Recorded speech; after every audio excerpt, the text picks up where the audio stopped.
실론에 대해서 계속 공부해 보겠습니다.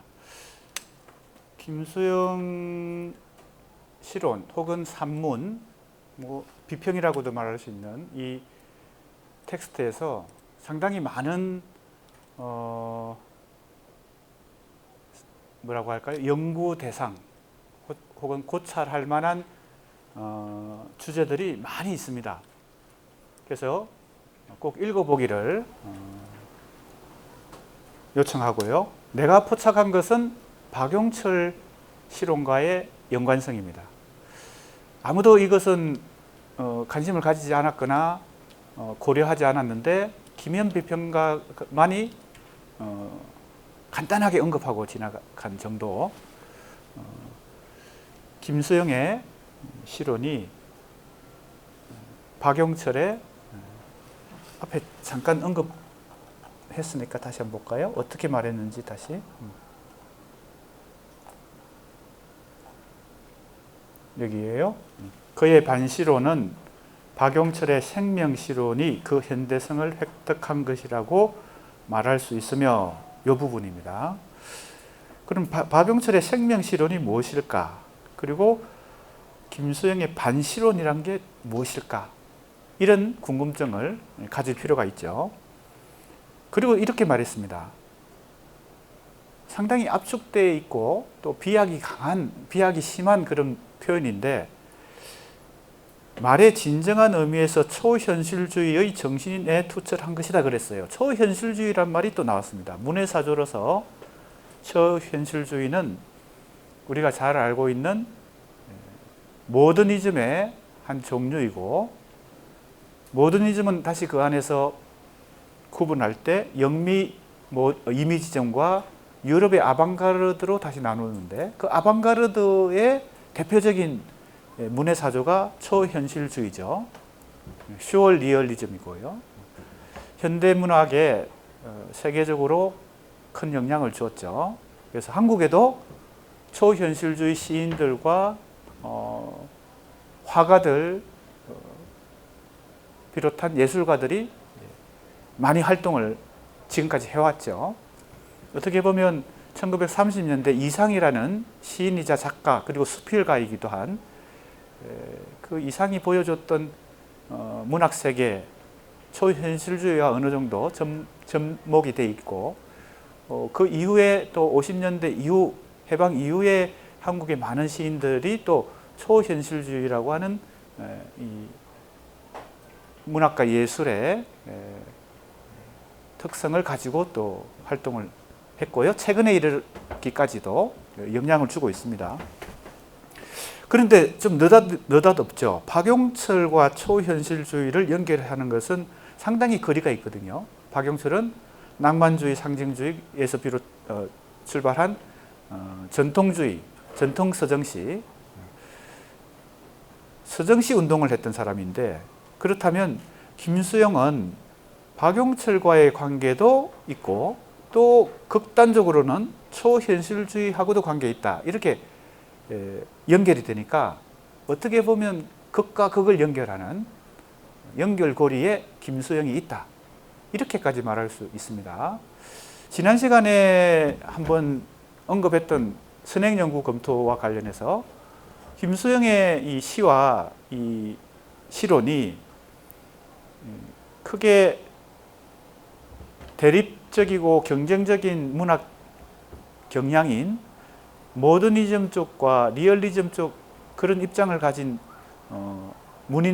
문학인들과 연구자들, 비평가들에게 공통적으로 개성되고 있다는 것이 상당히 특징적인데 드문 일이죠. 보통은 그렇지 않잖아요.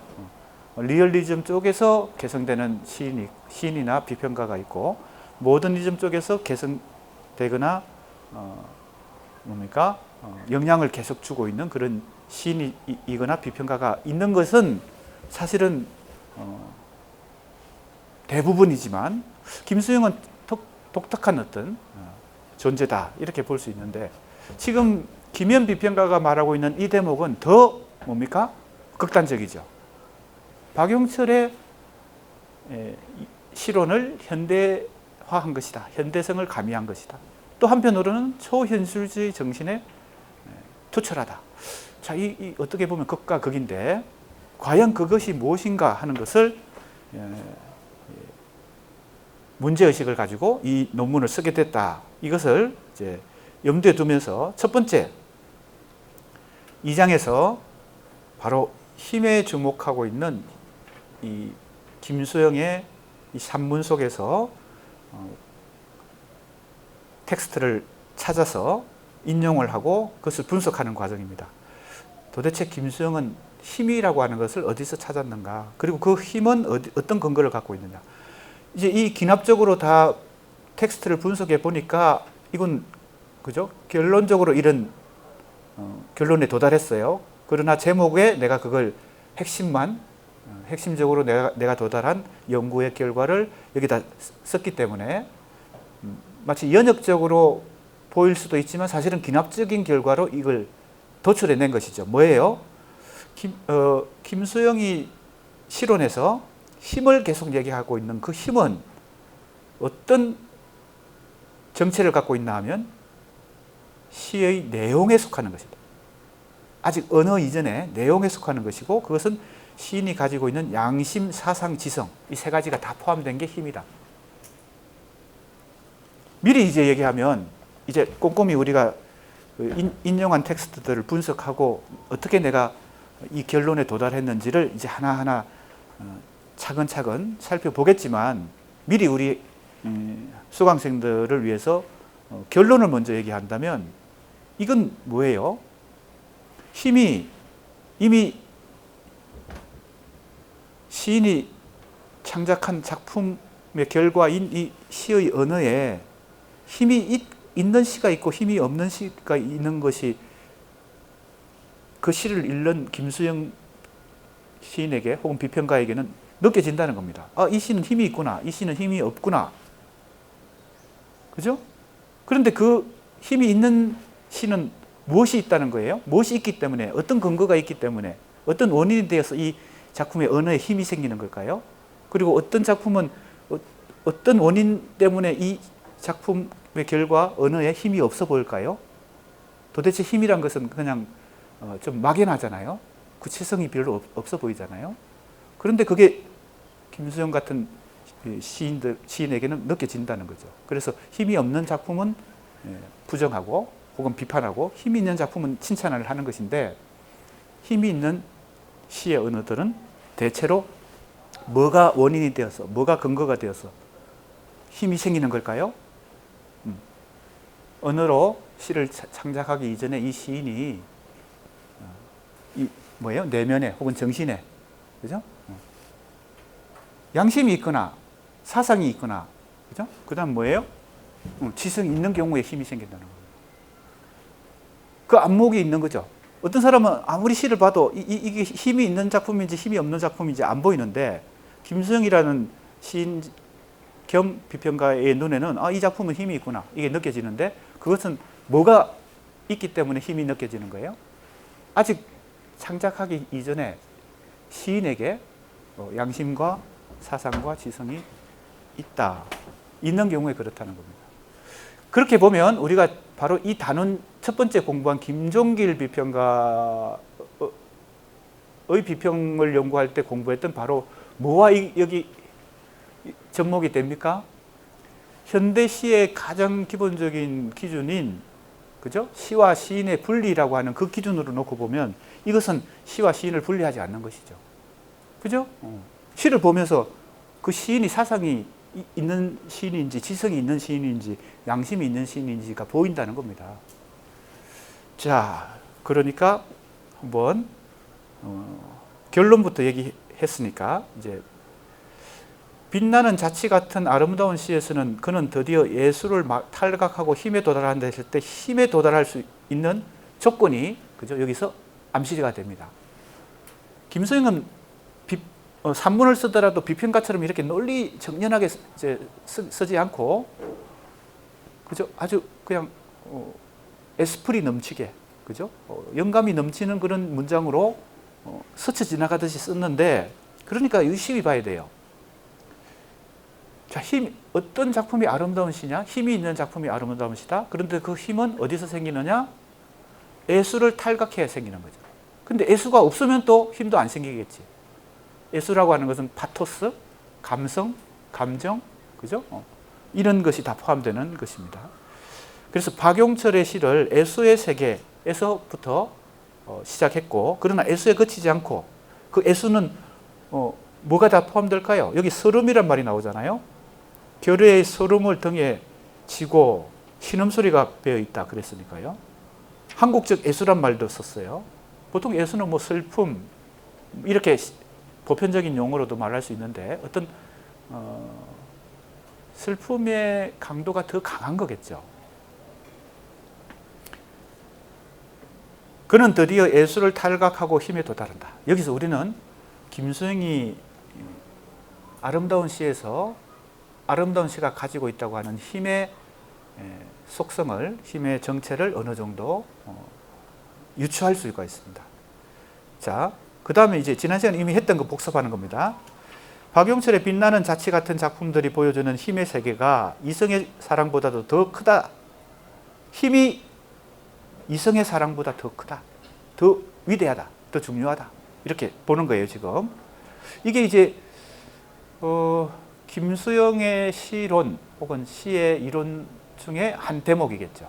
이런 요소 말고도, 힘 말고도 더 많은 것들이 있을 텐데, 내가 지금 주목하는 것은 우선 힘입니다.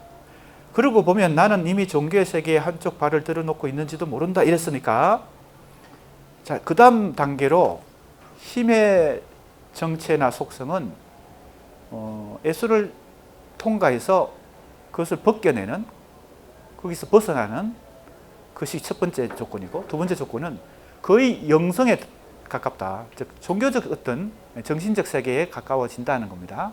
이 힘은.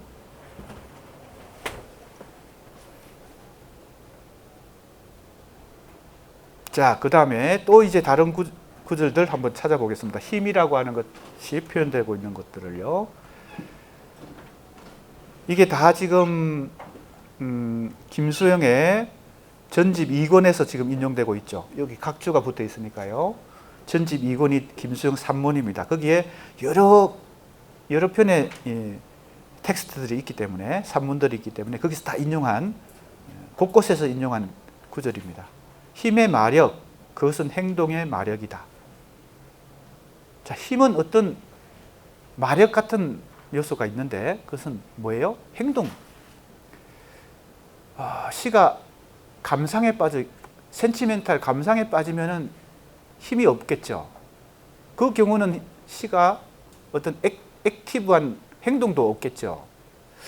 김승이 보는 힘은 그게 행동의 어떤 매력을 갖고 있다. 그 다음에 시의 마력, 즉 말의 마력도 원은 행동의 마력이다.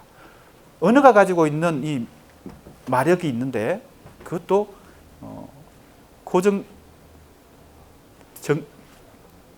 정체되어 있는 것이 아니라 행동할 때 생긴다.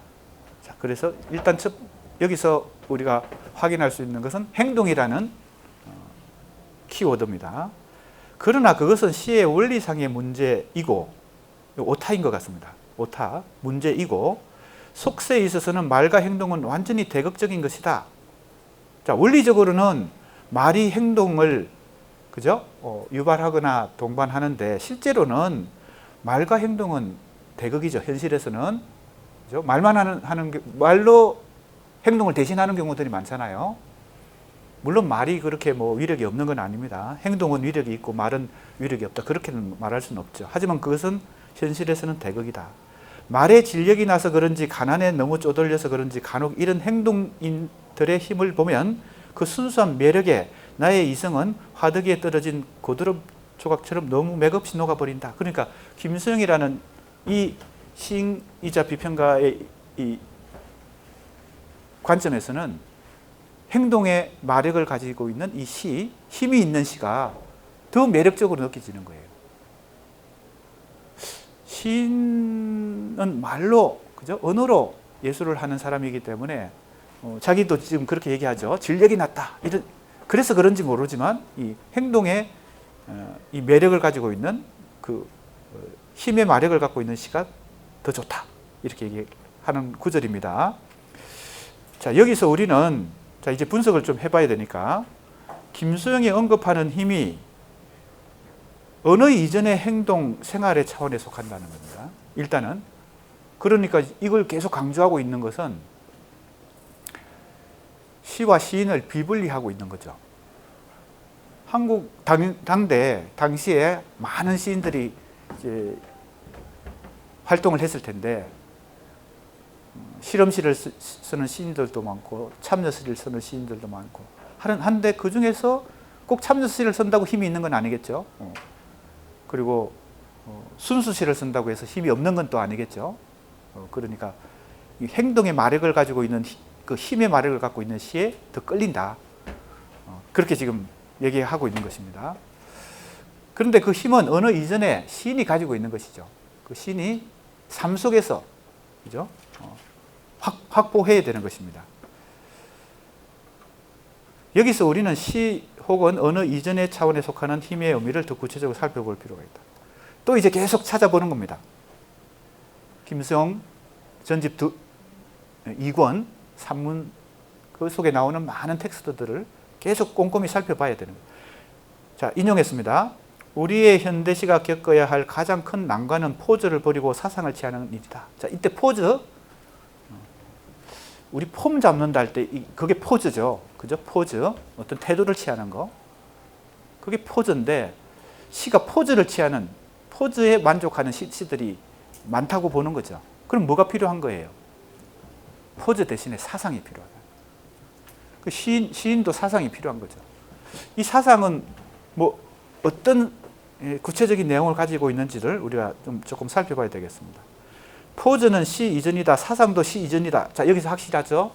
시 이전이라는 것은 언어 이전이라는 겁니다. 언어로 창작하기 이전에 시인이 자기의 정신 혹은 내면 속에서 이미 사상을 갖춰야 되는 것이죠. 근데 포즈도 사실은 시 이전이에요. 사상도 시 이전이라. 그러나 포즈는 시에 신념 있는 일관성을 주지만 사상은 그것을 일관성을 주지 않지만 사상은 준다.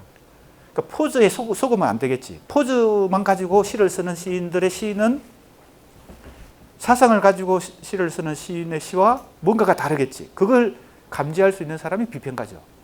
일반 독자들은 그거 갖고 다 이게 분간이 안 되잖아요. 안목이 없으니까. 감식력이 별로 없으니까. 근데 김수영이 그게 보이는 거죠. 그래서 이건 포즈만 갖고 시를 썼구나. 이건 사상이 있는 시다. 이게 어디서 보이는 거예요? 결과물에서 보이는 거죠. 그 언어의 결과물인 시 작품을 보면 그게 보이는 거죠. 그래서 이 사상도 뭐의 일부분이에요? 힘이라고 하는 것의 일부분. 힘에는 양심도 있고, 첫 번째. 두 번째는 사상도 있다. 이런 이제 비판을 하는 이유는 당대 아까도 얘기했지만 많은 시인들이 활동했지만 그 중에 사상을 가지고 시를 쓰는 시는 크게 많지 않다. 순수 시를 쓰든 참여 시를 쓰든 사상을 가지고 시를 써야 되는데 드물기 때문에 이런 지금 비판적 언급을 계속하는 것입니다. 물론 첫 번째 양심, 그죠? 두 번째 사상. 양심하니까 생각나는 것은 김정길 비평가도 그죠? 두 번째 실언집에서 진실과 언어라고 했을 때 그 진실에 속하는 것이 예술가의 양심이라는 걸 강조했죠. 상당히 그 부분에서는 대동소이합니다. 김수영이든 김종길 비평가든. 그 다음 또 읽어봅시다. 요컨대 사회 현실에 관심을 갖고 있는 시들이, 자, 이때 사회 현실에 관심을 갖고 있는 시들은 간단히 얘기하면 참여시입니다. 참여시. 당대. 새로운 시적 현실을 발굴해 나가는 것과 같은 비중으로 존재의식을 상대로 하는 시. 이건 이제 순수시입니다. 그걸 이렇게 풀어서 쓴 거예요. 새로운 폼의 탐구를 시도해야 하는, 여기 폼이 나왔잖아요. 이 폼은 앞에 나오는 포즈하고는 다릅니다. 포즈는 태도고 이 폼은 형식 혹은 형태, 시의 형태. 보통 이 순수시를 쓰는 이 시인들은 실험시를 쓰거나 혹은 할 때 보통 언어 탐구를 많이 합니다. 새로운 언어를 개발해내야 되니까요. 내용도 물론 새로운 내용을 담아야 되겠지만 시가 가지고 있는 언어적 형식을 실험을 하죠. 그런 얘기예요, 지금. 어렵지 않습니다. 사회 현실에 관심을 갖고 있는 시들은 주로 새로운 시적 현실을 발굴해 가고 있고, 또 존재의식을 상대로 하는 시들은 존재탐구, 새로운 형식을 혹은 새로운 시의 형태를 탐구해야 하는데, 폼을 탐구해야 하는데, 우리 시단에는 새로운 시적 현실의 탐구로 새로운 시 형태의 발굴도 지극히 미온적이다. 그 교재에는 이 오타들이 다 고쳐졌을 거예요. 이것은 지금 스크린에 비추는 것은 오타들이 조금 간혹 있습니다. 탐구도, 그죠? A도 아니, A도 B도 이런 얘기예요. 시적 현실의 탐구도 새로운 시 형태의 발굴도 미온적이다. 그러니까 희미하다, 약하다, 미지근하다, 제대로 하는 사람이 시인들이 없다, 뭐 이런 얘기죠. 없는 건 아니지만 드물다. 소위 순수를 지향하는 그들은 사상이라면 내용에 담긴 사상만을 사상으로 생각하고, 자, 이 부분 중요해요. 사상하면 보통 우리는 내용이라고 생각하거든요. 그죠? 근데 김수영의 이 말은 조금 특이하죠. 사상을 가졌다, 시인이 사상을 가져야 한다면 내용에 담긴 사상만을 사상으로 생각하고, 대기하는 것은 크게 기피한다는 겁니다. 회피한다, 피한다. 시의 폼을 결정하는 것도 사상이다. 자, 이 말을 잘 이해해야 돼요. 김수영이 순수시를 쓰는 시인들과 참여시를 쓰는 시인들, 대부분의 순수 시인들과 대부분의 참여 시인과 구별되는 어떤 시적 안목을 갖고 있었다는 것은 여기서 잘 나타나는 것이죠. 뭡니까? 사상은 내용에만 관여하는 것이 아니라 형식에도 관여한다는 겁니다. 그래서 사상이 있는 시인은 이 형식, 폼, 그죠? 시의 형태 혹은 형식, 여기도 새로움을 추구한다는 겁니다. 시의 폼을 결정하는 것도 사상이라는 것을 잊어서는 안 된다. 이런 미학적 사상, 자, 그러니까 내용에 국한하는 사상이 아니라 형식에도 영향을 주는 사상, 이걸 미학적 사상이란 말을 썼어요. 그러니까 시인이 사상을 가져야 된다는 것은 바로 이런 측면이겠죠. 내용에만 새로운 사상이 작용하지 않고 형식에도 이 사상이 작용하는 것. 새로운 시의 형태는 나오지 않고 나올 수도 없다. 자, 이런 이제 시에 대한 뭐라고 할까요? 관점들이 계속 이제 축적되고 발전해서 나중에 결정적으로 시의 침을 뱉어라 같은 산문 혹은 시론에서 이게 집약이 돼서 나타납니다. 그래서 나중에 우리가 시의 침을 뱉어라 같은 산문도 다시 공부해 봐야 되는데요. 지금 그 과정입니다, 지금. 그래서 자, 이제 그러면 우리는 지금 힘이라고 하는 것이 어떤 근거에서 힘이 있고 없고가 결정되느냐를 살피고 있으니까요. 첫 번째는 양심, 두 번째는 사상입니다. 사상은 핵심만 얘기한다면 내용에만 국한되지 않고 시의 형식, 그죠? 형태까지도 새롭게 할 수 있는 힘을 제공한다.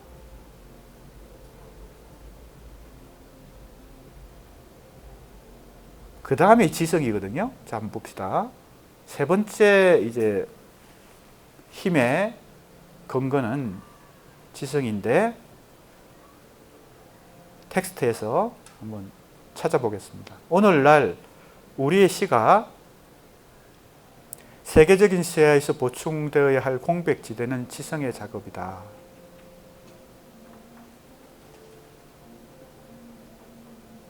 그러니까 당대 김수영이 활동하던 한국 시인들의 시가 세계적인 시의 수준에 못 미치는 영역이 부분이 있다.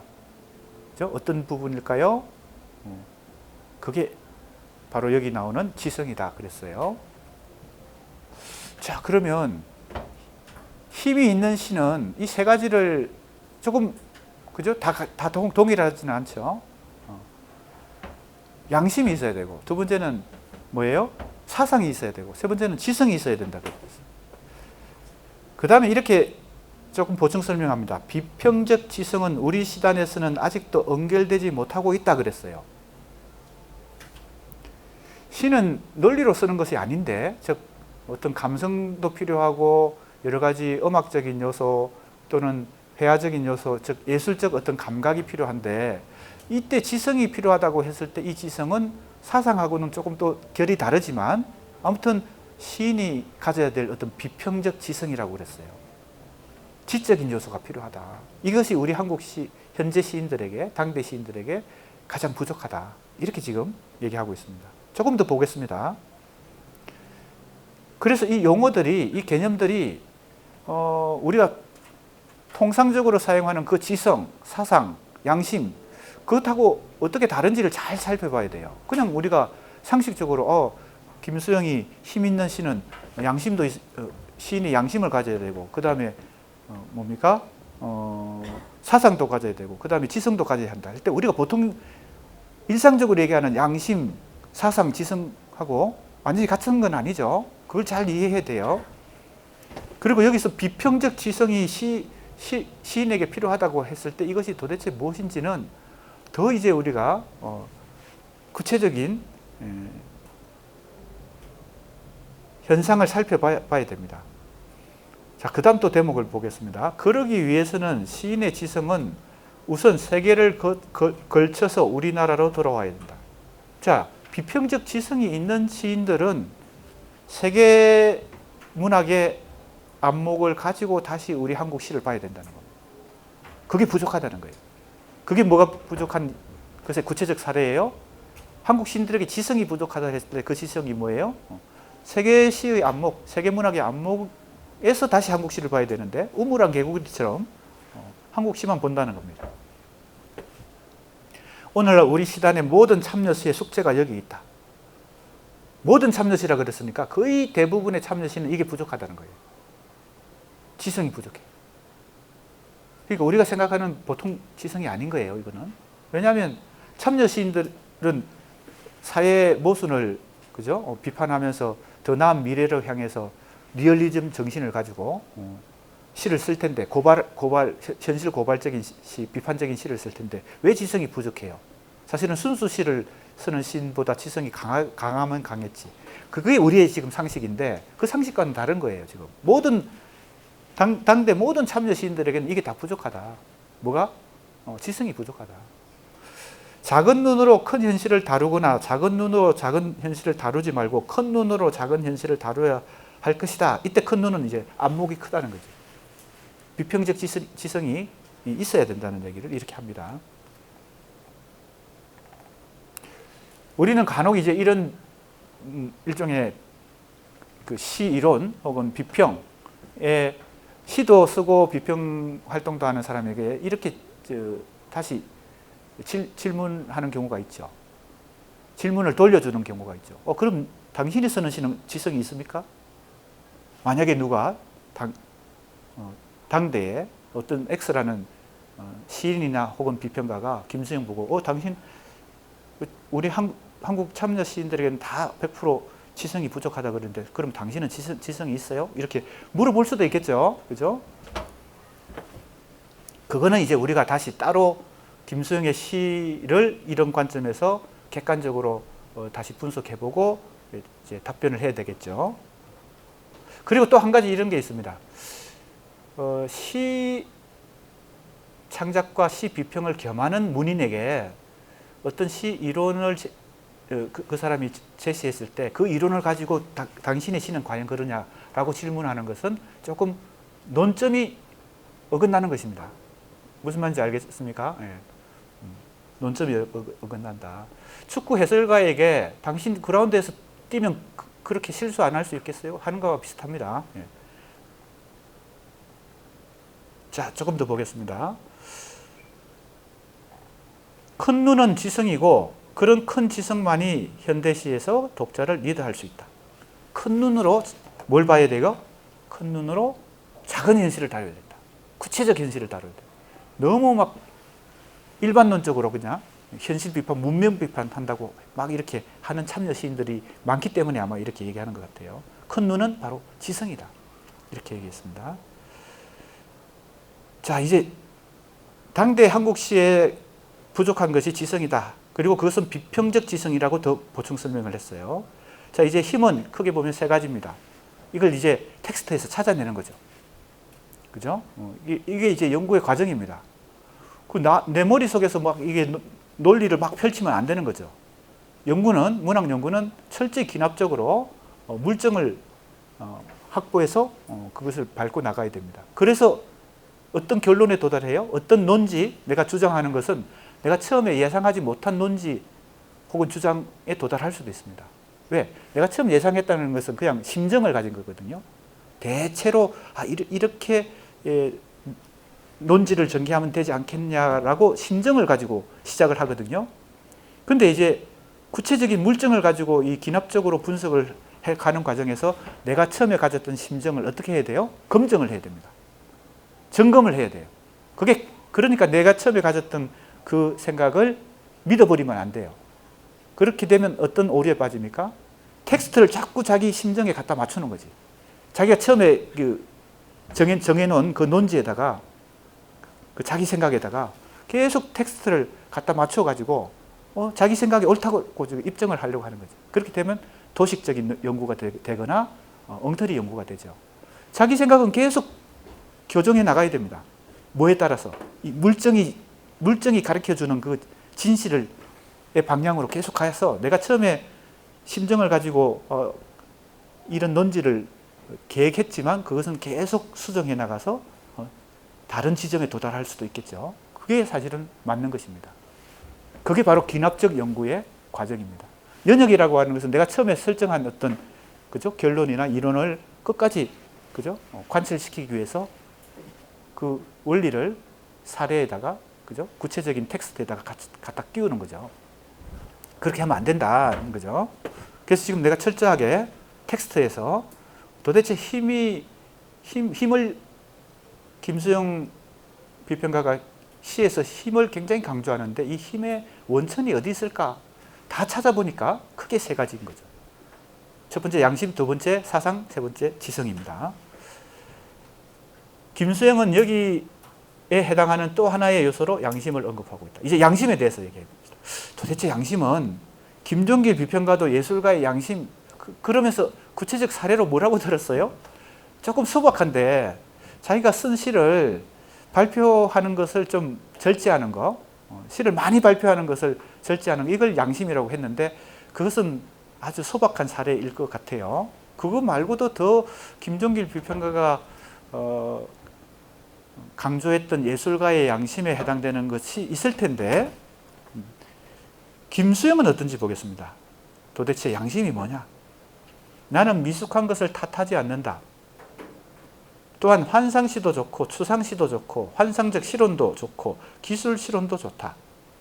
자, 문학에서 환상적 요소, 이건 뭐 최근 한국 시에도 90년대 미래파 시에도 이 환상적 요소는 계속 그죠? 등장하고 있죠.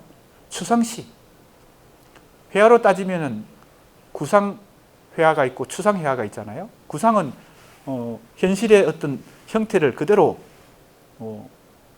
재현한 거, 이게 구상이고요. 추상은 현실에 없는 형태를 만들어내는 거죠. 바로 추상화죠, 추상화. 근데 시도 추상화가 있겠죠. 추상시가 있겠죠. 환상적 실론도 좋고 기술 실론도 좋다. 몇 번이고 말하는 것이지만 기술의 우열이나 경향 여하가 문제가 아니라 시인의 양심이 문제다. 그러고 보면 김수영 비평가는 철저하게 무엇이 더 중요하다고 생각하는 거예요. 시보다 시인이 더 중요한 거예요. 시인이 뭘 못 가지면은 나쁜 시를 쓸 수밖에 없어요. 그죠? 양심, 사상, 지성 이런 것들이 시인이 우선 가져야 그죠? 시가 좋아진다는 겁니다. 그런 면에서 철저하게 내용 중심입니다. 우선은요, 내용이 더 중요한 겁니다. 형식보다 내용이 더 중요해요. 그래서 양심의 문제다. 시의 기술은 양심을 통한 기술인데 이랬어요. 자, 기술이 불필요하다는 얘기가 아니에요. 시에서 기술, 테크닉이 필요해요. 언어의 테크닉, 수사적인 기술, 수사법, 그죠?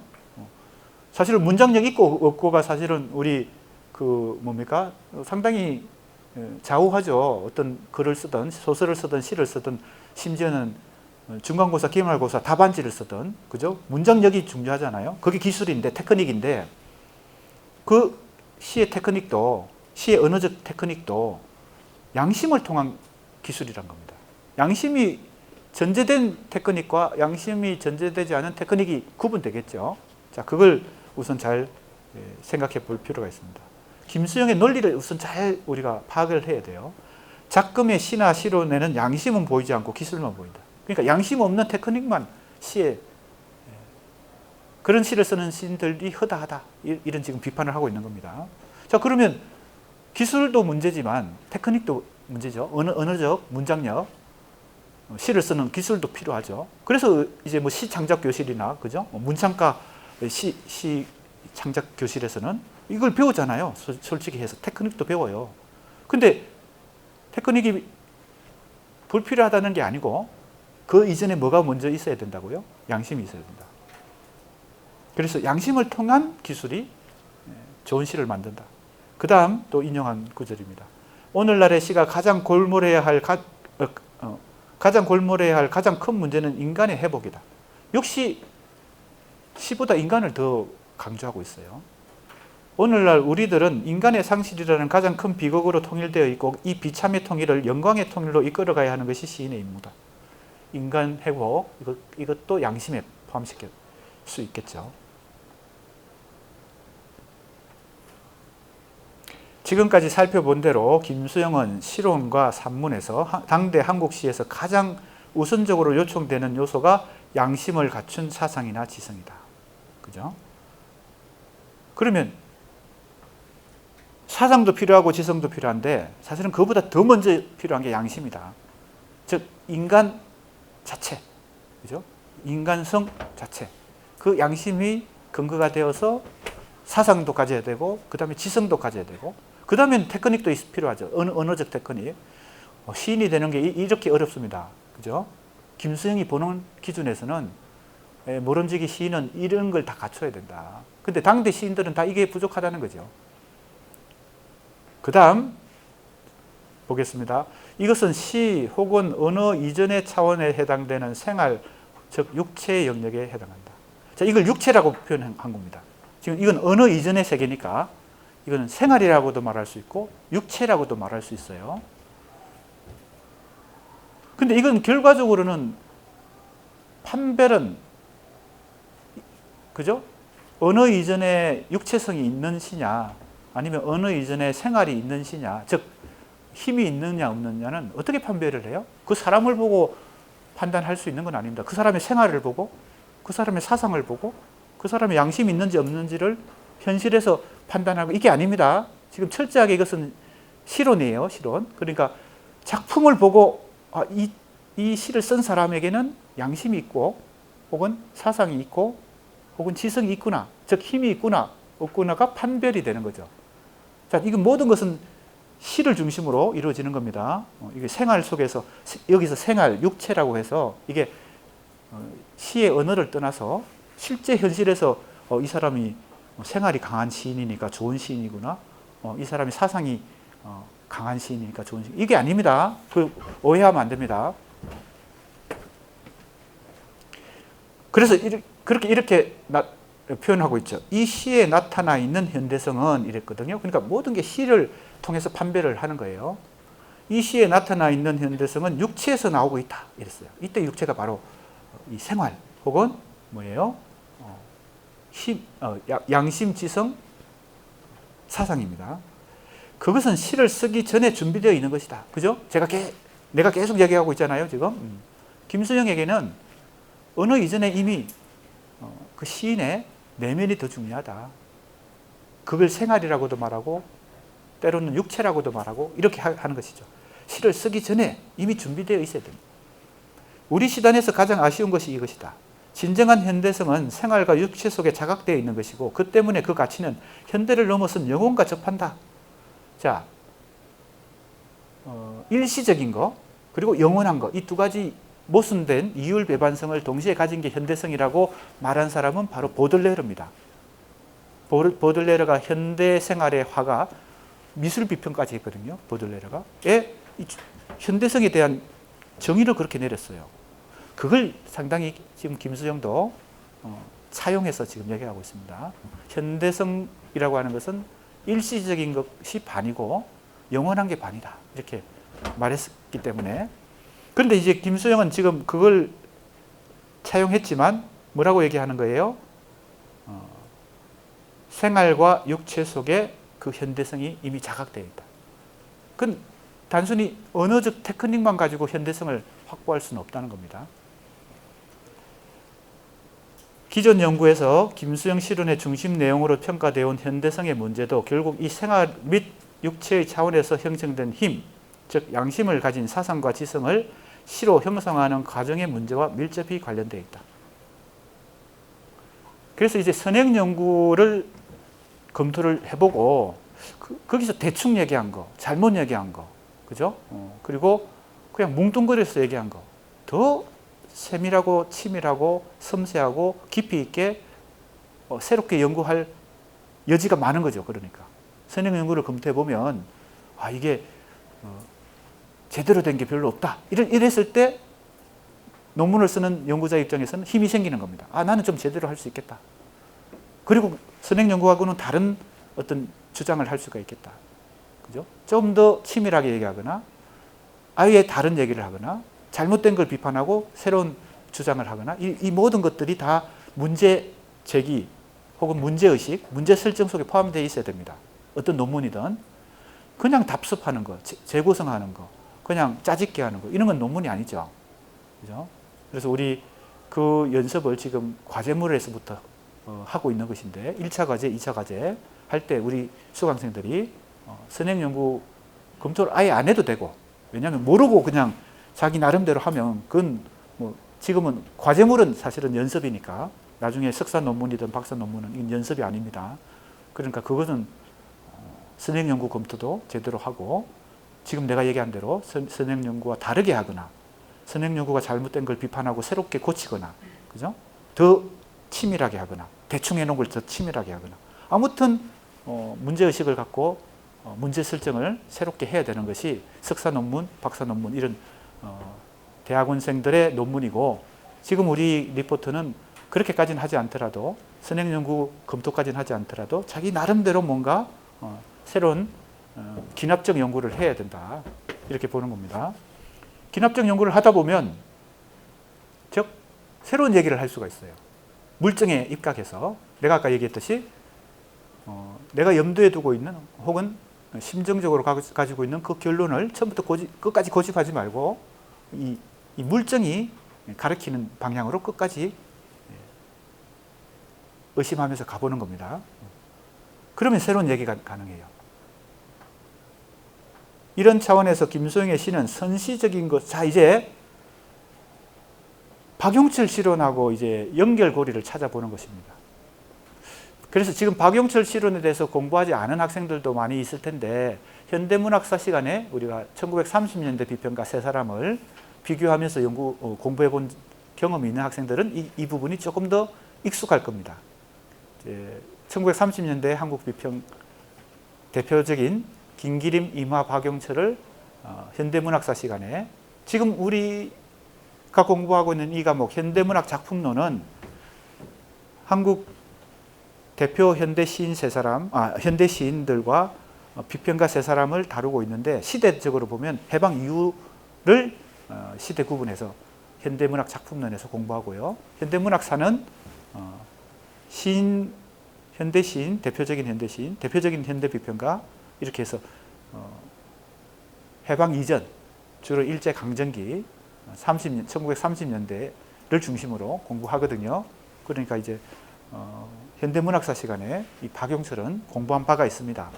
공부하지 않았더라도 이제 어떤 내용인지 한번 살펴보겠습니다. 이런 차원에서 김수영의 시는 선시적인 것으로서의 영감 및 감정. 자, 여기서 선시적인 것부터 이해를 해야 됩니다. 선시적인 것. 이거 오해를 하면 안 됩니다. 한자가 표시가 돼야 오해가 줄어들 텐데 여기 한자가 지금 생략되어 있습니다. 이 불교에서 얘기하는 그 선시가 아닙니다. 먼저 선자입니다. 먼저 선자. 선, 시. 그러니까 이게 바로 무슨 뜻이에요? 시 이전의 것입니다. 선시적인 것이란. 이건 박용철이 그렇게 썼어요.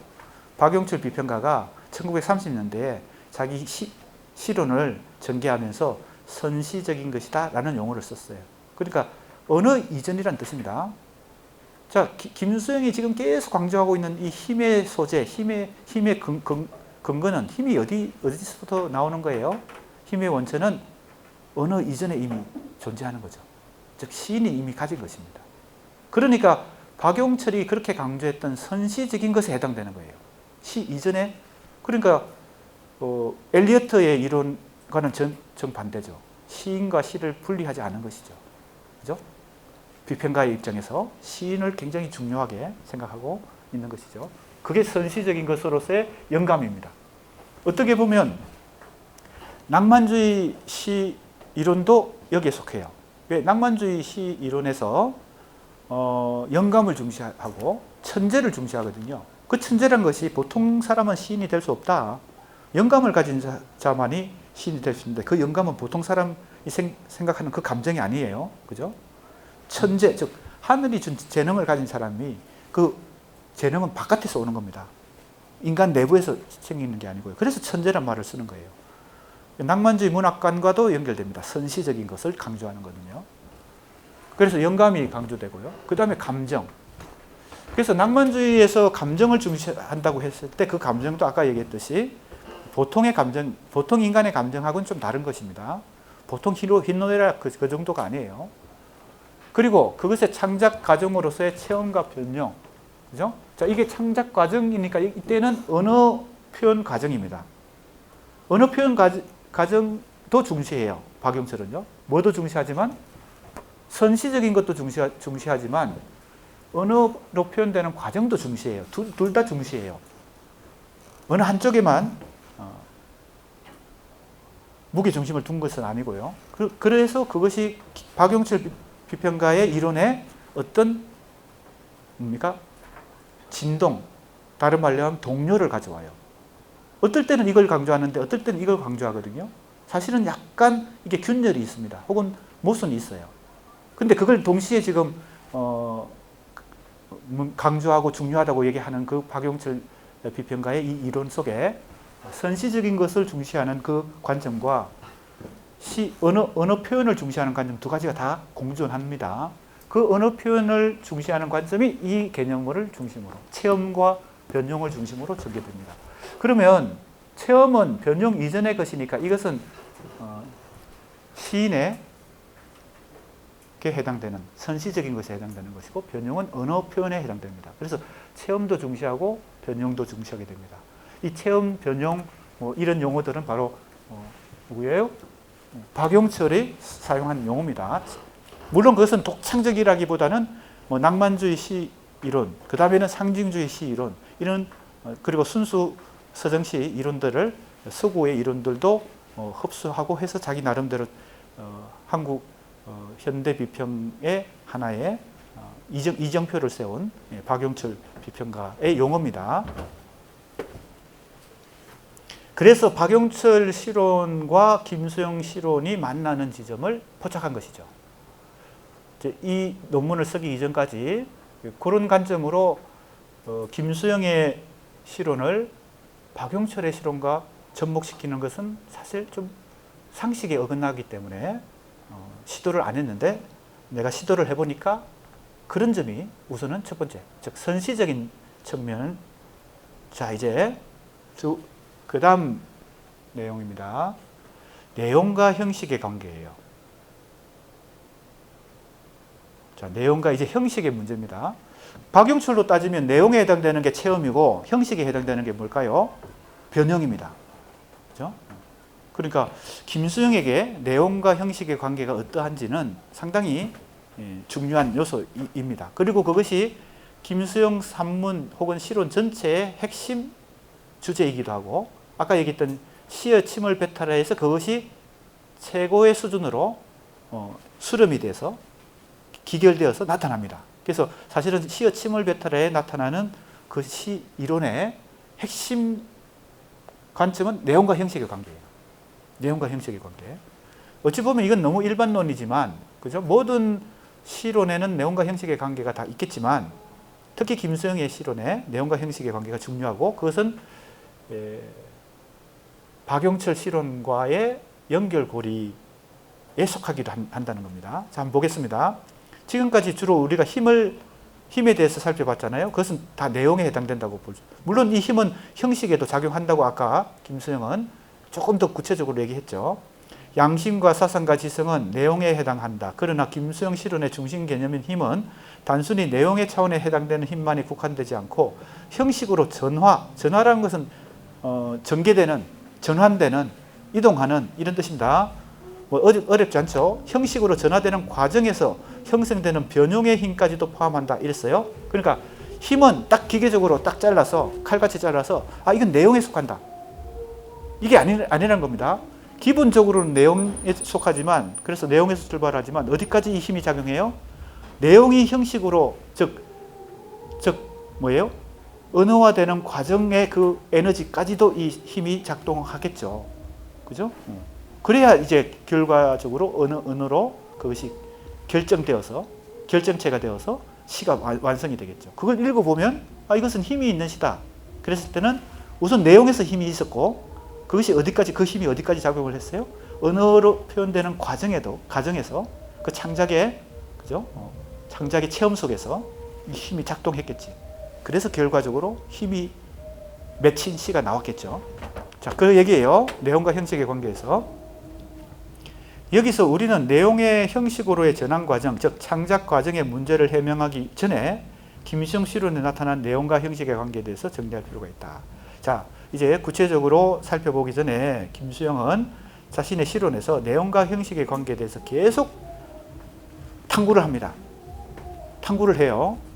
그것이 어찌 보면 김수영 시의 비밀을 규명하는 데 하나의 열쇠가 될 수도 있습니다. 자, 이런 인용 구절입니다. 대체로 그는 이 현실을 이기는 시인의 방법을 시 작품상에 나타난 언어의 서술에서 보고 있지만 나는 그것이 언어의 서술에서 뿐만 아니라 시 작품 속에 숨어있는 언어의 작용에서도 찾아져야 한다고 생각하는 것이다. 자, 그는 시를 비평하는 어떤 X라는 사람이에요. 그런데 그 X라는 비평가는 시를 비평할 때 시 작품상에 나타나는 언어를 분석할 때 언어의 서술의 관점에서만 보고 있다는 겁니다. 근데 자기가 볼 때는 시를 볼 때 그것만 봐서는 안 된다. 언어의 서술이 아니라 언어의 서술에서뿐만이 아닌가 이것도 보지만 이것만 봐서는 안 되고 숨어 있는 것이니까 비가시적인 거예요. 이 언어의 서술은 가시적인 것입니다. 시의 언어 표면에 나타나는 거예요. 이 언어의 서술은 언어의 작용에서도 찾아야 돼요. 이건 숨어 있는 거, 비가시적인 것인데 그것까지 봐야 된다. 시를 분석할 때, 시를 평가할 때 이러한 언어의 서술과 언어의 작용은 시의 본질에서 볼 때는 당연히 동일한 비중을 차지해야 할 것이다. 시의 본질에서는 이게 50대 50이라는 겁니다. 근데 전자의 가치에 치우친 두둔에서 실패한 프롤레타리아 시가 많이 나오고 이게 프롤레타리아 시라고 했는데 이걸 간단히 얘기하면 참여시입니다. 참여시. 근데 어떤 실패한 참여시의 원인을 어디서 찾았어요? 전자의 가치에 너무 치우친 거야. 표면적으로 나타난 어떤 주제, 그죠? 언어가 갖고 있는 서술에만 너무 치중했을 때 실패한 참여시가 나와요. 실패한 민중시가 나오는 거예요. 김수영이 볼 때 그렇다는 거예요. 자, 그런데 후자의 가치에 치우친 두둔이라는 것은 그쪽에 너무 막 이렇게 애착을 가진 애정을 쏟는 거죠. 두둔에 사이비 나네시가 나옵니다. 나네시가 다 나쁜 건 아닌데 가짜 나네시가 나옵니다. 가짜 나네시는 바로 이쪽에 비가시적으로 숨어있는 언어의 작용에만 너무 집중했을 때 실패한 순수시가 나오는 거죠.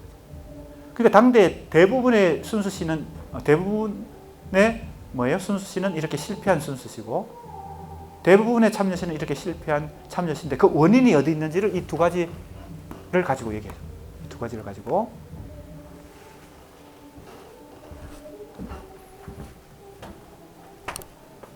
자, 그러면 이때 우리는 언어의 서술과 언어의 작용이라고 하는 것을 잘 이해해야 될 것 같습니다.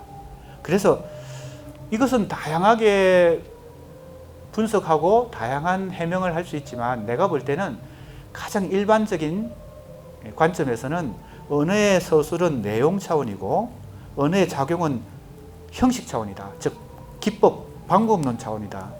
언어의 서술은 그 어떤 주제, 그죠? 내용 차원이고 언어의 작용은 기법, 방법론 차원이다. 이 가장 큰 일반적인 답변입니다. 그래서 이렇게 해석할 수 있죠. 내용의 가치에 너무 치우친 경우에 실패한 참여시가 나오고 형식의 가치에 너무 치우치면 가짜 난해시가 나온다. 이렇게 이제 우리는 해석을 해볼 수 있습니다. 자, 이것이 이제 내용과 형식이라고 하는 관점에 대한 김수영의 기본 입장입니다. 간단히 요약하면 참여시는 너무 내용의 가치에 치우치고 순수시는 너무 형식의 가치에 치우쳐서 가짜들이 많이 지금 양산되고 있다. 그것이 우리 한국 당시의 한국 시의 현실이다. 이런 비판이죠. 그죠? 자, 그러면 김수영이 시를 보는 중요한 관점 중에 내용과 형식이라는 관점이 있다. 그걸 말을 좀 바꾼 것인데 언어의 서술, 내용을 언어의 서술로 바꾸고 형식을 언어의 작용으로 바꿨다. 이렇게 볼 수 있습니다. 물론 또 다른 관점으로 해석을 해보세요. 우리 수강생들이 가장 일반적인 어떤 아마 답변은 내용과 형식일 것 같아요. 또 다른 걸 더 구체적으로 찾아보는 것이 우리 수강생들의 과제입니다. 내가 아까 얘기했잖아요. 내 수업 시간에 내가 얘기하는 관점은 이 교재와 수업 내용은 또 하나의 선행 연구입니다. 내가 논문을 쓸 때 선행 연구 검토를 통해서 선행 연구와 좀 다르게 또 선행 연구보다 더 수준 높게 논문을 써야 되겠다는 그죠? 목표를 가지고 논문을 쓰듯이 우리 수강생들은 나를 포함해서 나도 선행 연구의 한 사람이니까 나를 포함해서 그게 정답이 아니고 더 나은 그죠? 분석과 해석을 할 수 있도록 노력해야 되겠죠. 그래서 선행 연구에 사로잡히거나 흡수되거나 하면 안 됩니다.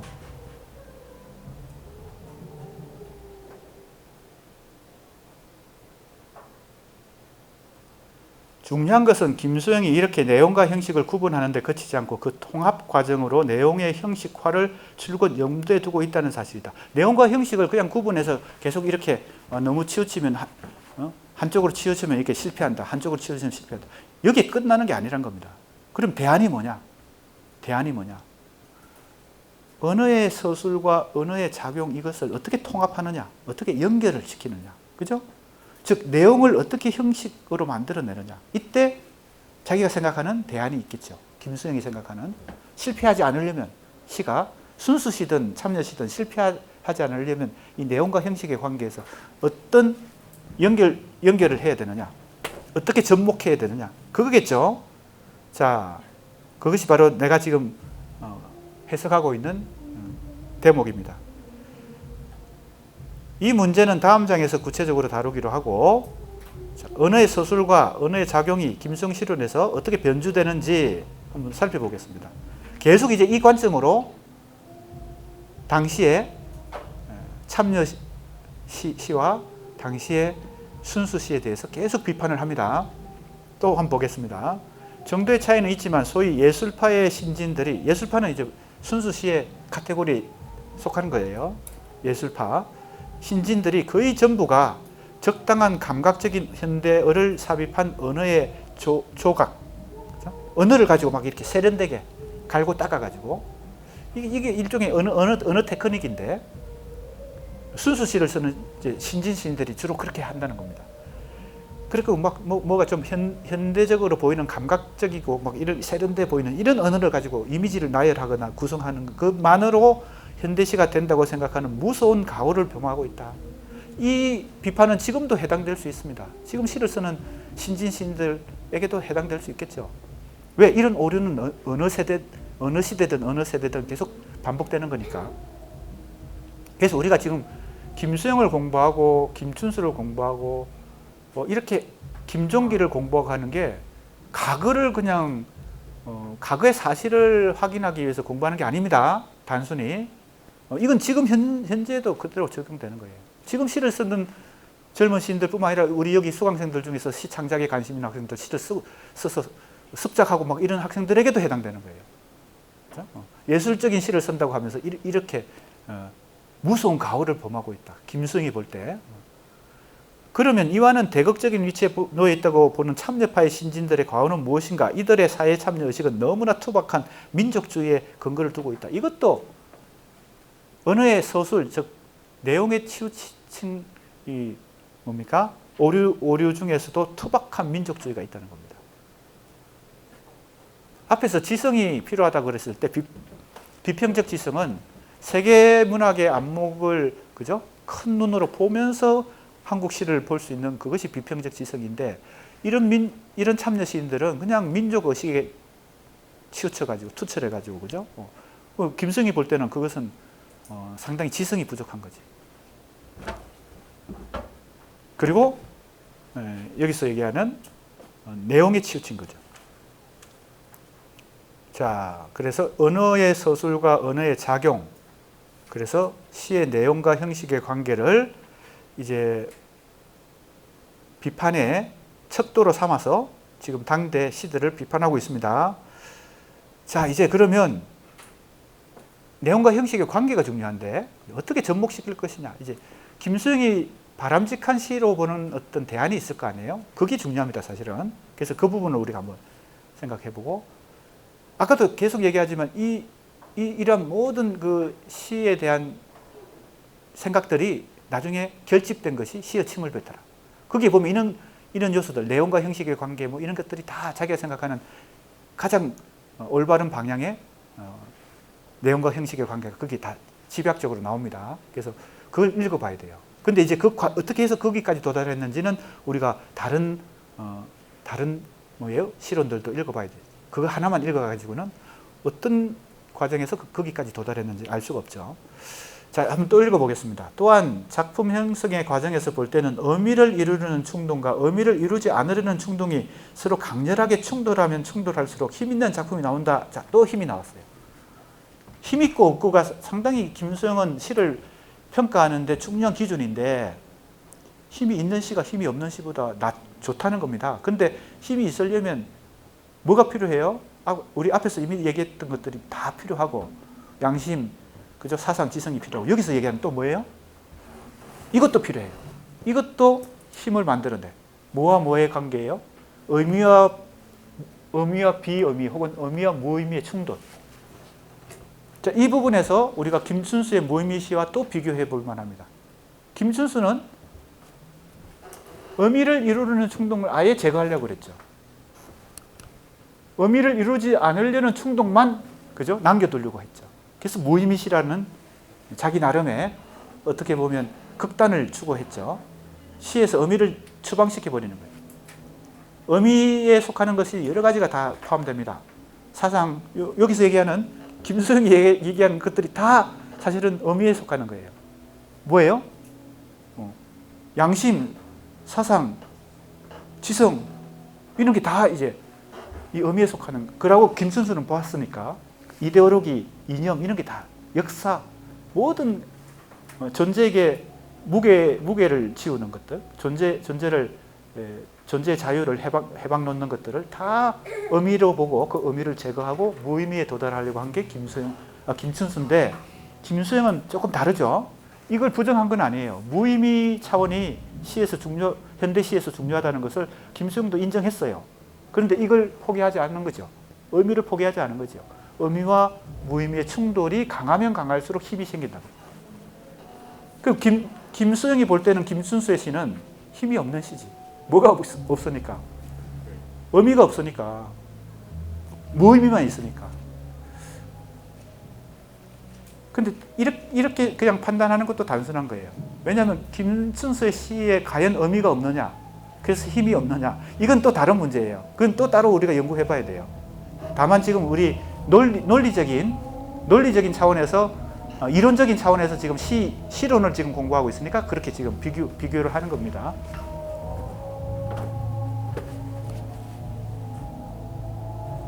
시간이 거의 다 됐네요.